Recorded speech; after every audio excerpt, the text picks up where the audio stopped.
Sir, ಇದು ಏನು ನಮ್ಮ ಇಂಡಿಯಾದ ಎಜುಕೇಷನ್ ಸಿಸ್ಟಮ್ ಏನಿದೆ ಅಲ್ಲ, ಅದು ಫುಲ್ ಫ್ರಸ್ಟ್ರೇಟಿಂಗ್ ಎಜುಕೇಷನ್ ಸಿಸ್ಟಮ್. ಯಾಕಂದರೆ ಮೊನ್ನೆ ನೀಟ್ ಆಯಿತು, 2 ಸತಿ ಆಯಿತು ವರ್ಷದಲ್ಲಿ. ಅದರಲ್ಲಿ ಬರ್ದಿರೋರು more than 15 lakh students. But ಎಷ್ಟು ಸೀಟ್ಸ್ ಇದೆ, ಮೆಡಿಕಲ್ ಸೀಟ್ಸ್ ಎಷ್ಟಿದೆ? ಲೆಸ್ ದ್ಯಾನ್ 50,000 ಸೀಟ್ಸ್ ಇದೆ. ಎಷ್ಟು ಜನಕ್ಕೆ ಎಷ್ಟು ಸೀಟ್ ಸಿಗಬೇಕು? ಎಕ್ಸಾಮ್ ಬರ್ದೇ ಸೀಟ್ ತಗೋಬೇಕು, ಆಯಿತಾ?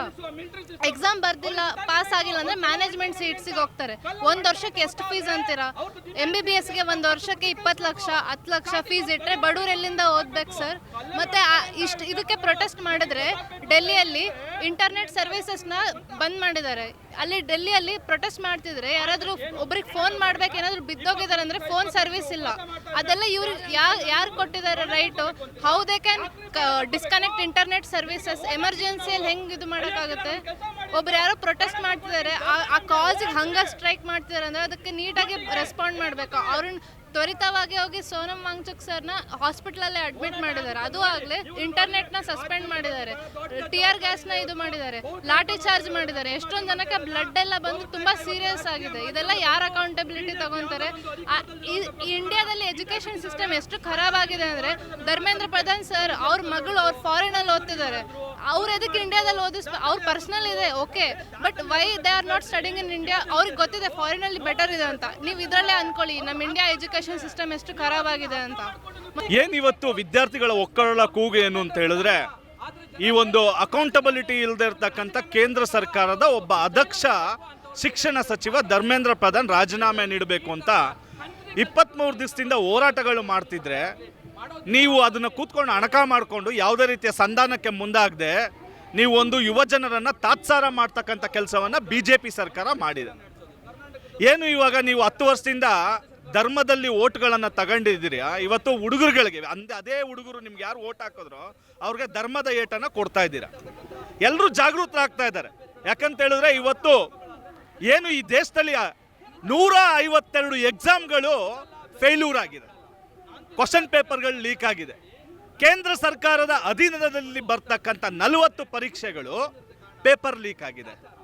ಎಷ್ಟು ದಿವಸ ಅಂತ ಹುಡುಗರು ಸಹಿಸ್ಕೋತಾರೆ? ಒಂದು ಕಡೆ ಒಂದು ಪರೀಕ್ಷೆ ನಡೆಸೋಕ್ಕೂ ಯೋಗ್ಯತೆ ಇಲ್ಲದೆ ಇರೋ ಸರ್ಕಾರಗಳು, ಕಾಂಗ್ರೆಸ್ ಮತ್ತು BJP ಎಲ್ಲ ಸರ್ಕಾರಗಳು, ಮತ್ತು ಇನ್ನೊಂದು ಕಡೆ ಅವ್ರಿಗೆ ಉದ್ಯೋಗ ಕೊಡ್ತೀವಿ ಅಂತೇಳಿ ಆ ಉದ್ಯೋಗ ನೇಮಕಾತಿಗಳಲ್ಲೂ ಲಾಬಿಗಳು ಮತ್ತು ಪೇಪರ್ ಲೀಕ್ಗಳು.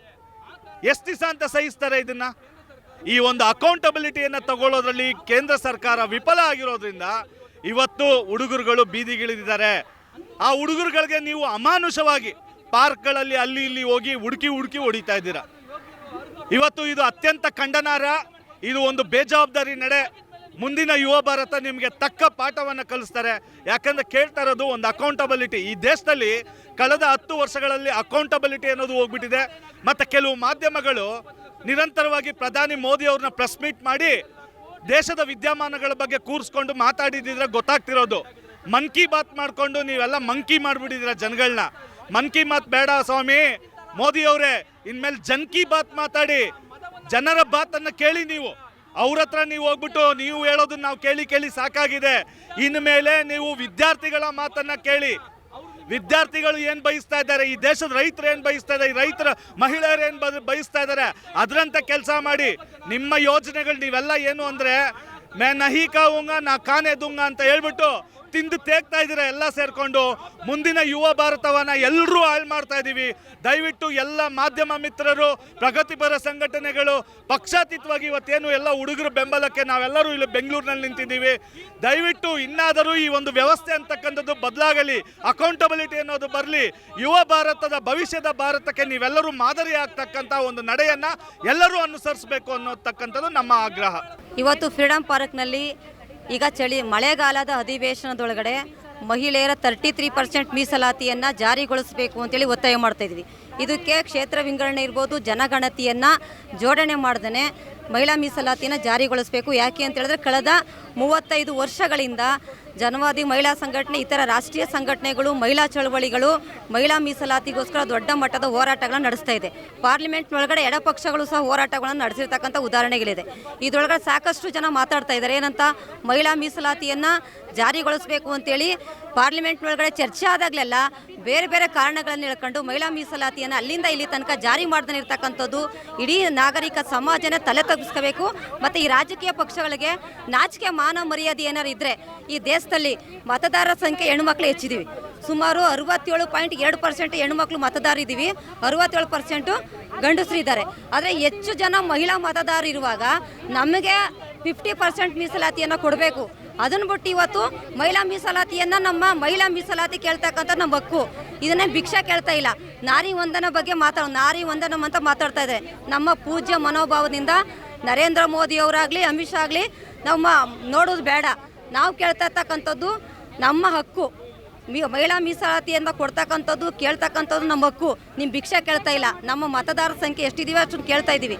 ಮತ್ತು ಪಾರ್ಲಿಮೆಂಟ್ನೊಳಗಡೆ ಎಷ್ಟು ಜನ ಇದ್ದಾರೆ ಸರ್? ಈಗ ಪಾರ್ಲಿಮೆಂಟ್ನೊಳಗಡೆ 13% ಇದ್ದಾರೆ, ವಿಧಾನಸಭೆ ಒಳಗಡೆ 9% ಇದ್ದಾರೆ. ಹಂಗೆ ಈ ದೇಶದ ಹೆಣ್ಣುಮಕ್ಳು ಮತಗಳು ಬೇಕು. ಈ ದೇಶದ ಹೆಣ್ಣುಮಕ್ಳುಗಳಿಗೆ ಮಾತೆಯರು ಮಾನ್ಯರು ಅನ್ನುವಂಥ ಮಾತುಗಳನ್ನು ಹೇಳಿ ಇವತ್ತು ನಮ್ಮನ್ನು ಮನೆ ಒಳಗಡೆ 4 ಗೋಡೆಗಳ ಮಧ್ಯೆ ಇವತ್ತು ಮನುಸ್ಮೃತಿಯನ್ನು ಅನುಸರಿಸ್ತಾ ಇರ್ತಕ್ಕಂಥವ್ರು. ಒಂದು ಕಡೆ ಅಮಿತ್ ಶಾ ಮಾತಾಡ್ತಾರೆ, ಹೆಣ್ಮಕ್ಳು ಮನೆಯಿಂದ ರಾಜಕೀಯ ಮಾಡಲಿಕ್ಕೆ ವಿಧಾನಸೌಧದೊಳಗಡೆ ಪಾರ್ಲಿಮೆಂಟ್ನೊಳಗಡೆ ಬಂದರೆ ಮಕ್ಕಳು ನೋಡ್ಕೋರು ಯಾರು, ಮತ್ತು ಅದ್ರ ಜೊತೆಗೆ ಮಕ್ಕಳು ನೋಡ್ಕೊಳ್ಳೋ ಜೊತೆ ಮನೆ ಕೆಲಸ ಮಾಡೋರು ಯಾರು, ಲಾಲನ ಪಾಲನ ನೋಡೋರು ಯಾರು ಅಂತ. ಹಂಗಾದ್ರೆ ಹೆಣ್ಣುಮಕ್ಳು ಅಂದರೆ 2ನೇ ದರ್ಜೆ ಪ್ರಜೆಗಳಾಗಿ ಕಾಣ್ತಕ್ಕಂಥ ಈ ಮನಸ್ಥಿತಿ ಇರ್ತಕ್ಕಂಥ ಇವತ್ತು ಪುರುಷ ಪ್ರಧಾನ ಗಂಡಾಳ್ವಿಕೆ ಏನಿದೆಯೋ ಇದನ್ನು ಮನಸ್ಥಿತಿಯನ್ನು ಬಿಡಬೇಕು. ನಮಗೂ ಎಲ್ಲ ರೀತಿಯಾದ 33% ಅಲ್ಲ 50% ಮೀಸಲಾತಿಯನ್ನು ಕೊಡಬೇಕು. ಈ ಅಧಿವೇಶನದೊಳಗಡೆ ಇವತ್ತೇ ಈ ಮುಗಿದ್ರೊಳಗಡೆ ಮಹಿಳಾ ಮೀಸಲಾತಿಯನ್ನು ಜಾರಿಗೊಳಿಸಬೇಕು. ಅದು ಕ್ಷೇತ್ರ ವಿಂಗಡಣೆ ಆಗ್ಬೋದು, ಜನಗಣತಿನ ಯಾವುದೇ ಕಾರಣಕ್ಕೂ ಲಿಂಕ್ ಮಾಡಬಾರ್ದು ಅನ್ನುವಂಥದ್ದನ್ನು ಉದ್ದೇಶ ಇಟ್ಕೊಂಡು ಪ್ರತಿಭಟನೆಯನ್ನು ನಡೆಸ್ತಾ ಇದ್ದೀವಿ. ಮಾಡಲಿಲ್ಲ ಅಂತಂದರೆ ಕಾರಣ ಭಾರತ ದೇಶದ ಹೆಣ್ಣುಮಕ್ಕಳು ಮುಂದಿನ ದಿನಗಳಲ್ಲಿ ಮೋದಿ ಸರ್ಕಾರಕ್ಕೆ ತಕ್ಕ ಪಾಠವನ್ನು ಕಲಿಸ್ತೀವಿ ಅನ್ನುವಂಥ ಎಚ್ಚರಿಕೆಯನ್ನು ಸಹ ನಾವು ಕೊಡ್ತಾ ಇದ್ದೀವಿ.